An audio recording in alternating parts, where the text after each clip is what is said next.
Hola a todos, mi nombre es Carlos Miguel Romero, pertenezco al grupo 30-30-19-61 del curso de microbiología de suelos en el área de agronomía.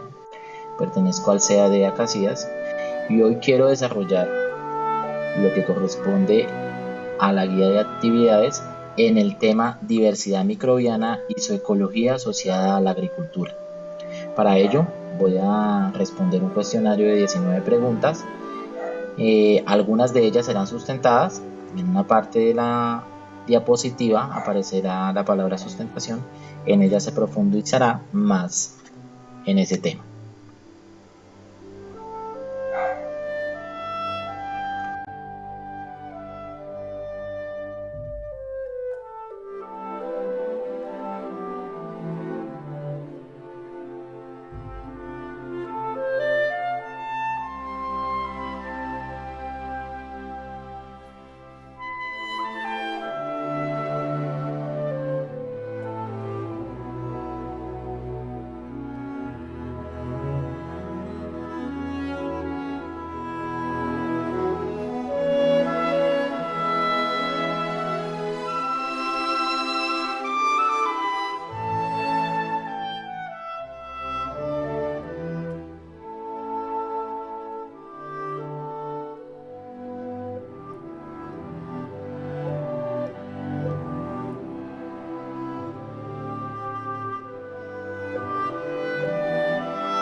¿De qué dependen los tipos de actividad microbiana y la velocidad de estas actividades? Bueno, estas actividades microbianas dependen de factores como la temperatura, el pH, la humedad, la disponibilidad de oxígeno, nutrientes inorgánicos, la accesibilidad de sustrato, porque son factores que según su concentración y nivel pues aceleran o pueden hacer más lenta dicha actividad.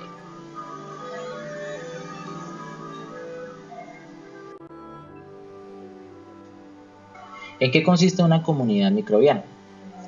Bueno, estas comunidades microbianas están formadas por poblaciones, colonias de células de varias especies. Estos microorganismos interactúan entre sí desarrollando pues determinadas actividades. No todos hacen las mismas actividades, unos fijan nitrógeno, otros catalizan algún tipo de nutriente, otros descomponen, etcétera. Son diferentes funciones que ayudan al entorno inmediato de la raíz para el buen desarrollo de la planta. ¿Por qué son diferentes la riqueza y la abundancia de las poblaciones y cómo funciona la relación entre ellas en los hábitats microbianos del suelo? Es muy importante diferenciar acá. Cuando hablamos de riqueza nos referimos al contenido de diversos organismos con determinadas funciones. Pero ya cuando hablamos de abundancia hablamos de un alto número de estos microorganismos que permiten que siempre haya una gran cantidad de beneficios dentro de la rizósfera. Esta relación de los microorganismos dentro de ese hábitat se caracteriza por dos partes. Una es competencia, se basa en la cooperación. En sí, pues se está generando una simbiosis que permite tener grandes beneficios para la planta como tal y para su desarrollo óptimo.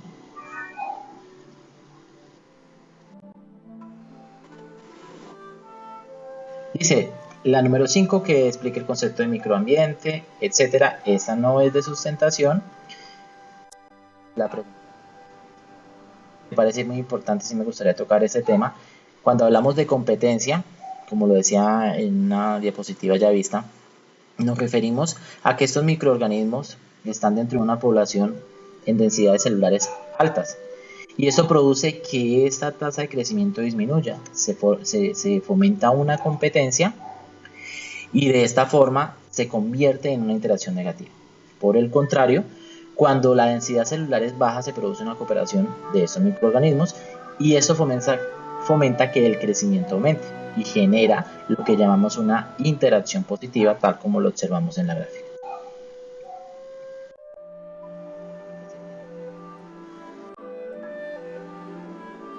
La número 8 llega a un tema de gran importancia, como lo es la rizósfera y su importancia. Toda la actividad microbiana se desarrolla en esta rizósfera. Esta rizósfera es el área de influencia de la raíz y es allí donde se producen todos aquellos procesos físico-químicos que ayudan al desarrollo de la planta. Permite la absorción de nutrientes, hay microorganismos que nos ayudan a controlar la temperatura, el pH, a fijar nitrógeno, carbono, etc. Y ese efecto rizosférico permite pues que la actividad microbiana se fomente pues debido a unas señales que se generan y genera pues que se produzca una interacción de microbio-planta con resultados pues claramente beneficiosos para el suelo como hospedador de esta rizósfera.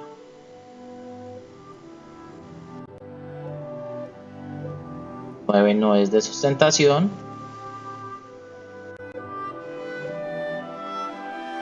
Tampoco. Llegamos a algo muy importante. Los factores que rigen el grado y el tipo de actividad microbiana de los suelos. Hay unos factores que intervienen en que la actividad microbiana se desarrolle de buena forma. ¿Cuáles son esos factores? La temperatura, obviamente, dependemos de las variaciones climáticas, la escala de pH, hay microorganismos que sirven como un sistema amortiguador para este pH, la humedad, la disponibilidad de oxígeno, de nutrientes inorgánicos, accesibilidad de sustrato, etc.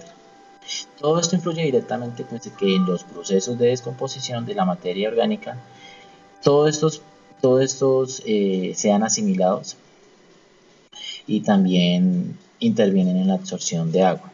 Recordemos que hay elementos que no son asimilables directamente por la planta y requieren que un microorganismo haga un catabolismo y mediante unas enzimas pueda cambiar esto a un compuesto que sea asimilable por la planta.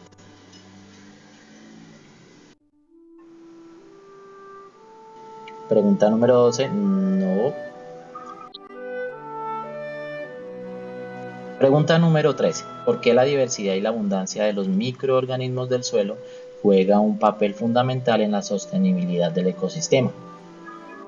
Cuando hablamos de diversidad, nos referimos a poblaciones o colonias de microorganismos de diferentes especies. Como les decía anteriormente, cada microorganismo cumple funciones diferentes, cada especie. Y estos microorganismos propenden porque la planta se desarrolle de mejor forma. ¿Y cómo lo hacen? Realizando sus funciones, como decía anteriormente, de fijación, de amortiguación del pH, de control de la temperatura, de retención de la humedad. En sí, favorecen bastantes procesos, entre esos el intercambio catiónico, etcétera. Todo incluido dentro de los procesos de descomposición de la materia orgánica. Entonces, por eso es fundamental para la sostenibilidad de los ecosistemas, porque estos microorganismos permiten que los ecosistemas sean sostenibles y perduren, se renueven.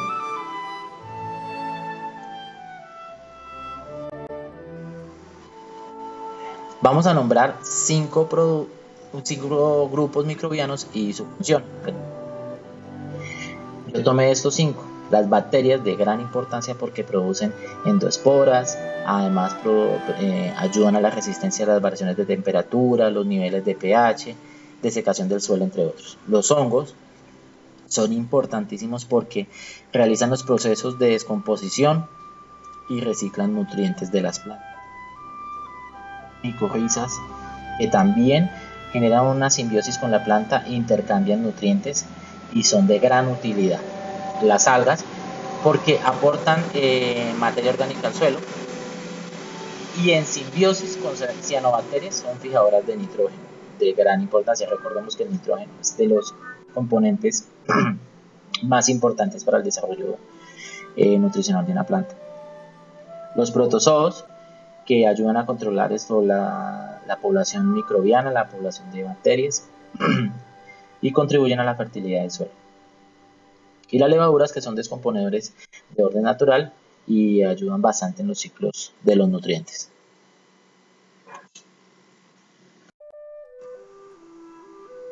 La 15 no la sustentamos.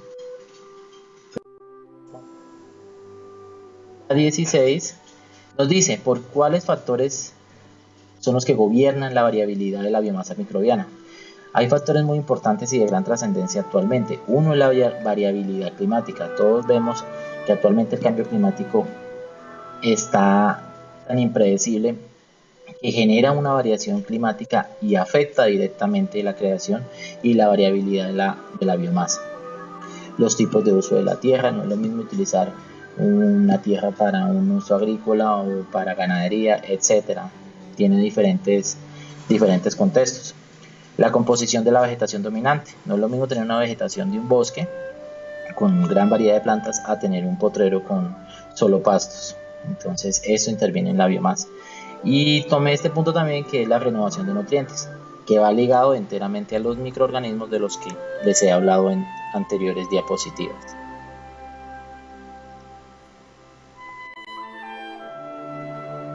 Punto 17 decimos, ¿cuál es el principal reservorio de nutrientes en ecosistemas pobres? Argumente su respuesta utilizando el ejemplo del bosque tropical seco. Cuando hablamos de reservorio nos referimos a los contenidos en la biomasa microbiana del suelo. ¿Y esa biomasa cómo se produce? Pues simplemente ellos, los microorganismos descomponedores, toman las hojas, como estamos hablando del bosque seco, las descomponen y generan pues una biomasa que sirve como un reservorio de nutrientes para las plantas de dicha zona.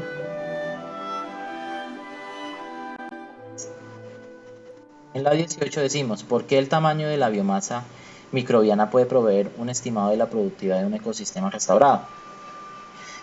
Yo considero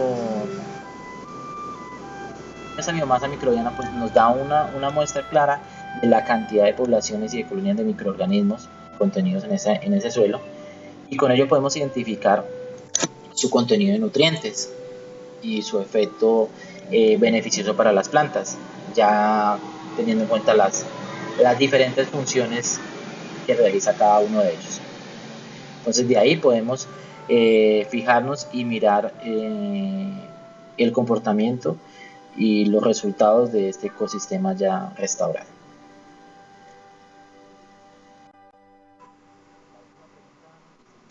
¿Qué se puede concluir de las prácticas de restauración usando plantaciones mezcladas en cuanto a la producción de biomasa del suelo? Entonces, yo puedo concluir que estas prácticas nos permite que al utilizar vegetación mixta de diferentes especies, asimismo, los resultados van a ser mejores, se van a producir microorganismos de diferentes especies que van a generar diferentes actividades y va a mejorar la calidad y cantidad de nutrientes del suelo. Para ello, hablamos nuevamente de que se genera una interacción positiva y mejoramos la ecología de esa mesofauna de este suelo, y así podemos obtener una biomasa suficiente para la restauración de determinadas zonas. Para terminar, agradezco la atención prestada y que no cuento con un dispositivo de cámara web, estoy en un sitio rural, por cuestiones de trabajo no pude acceder a esta herramienta. Espero pues mi trabajo sea calificado de este modo y le agradezco inmensamente al tutor su colaboración.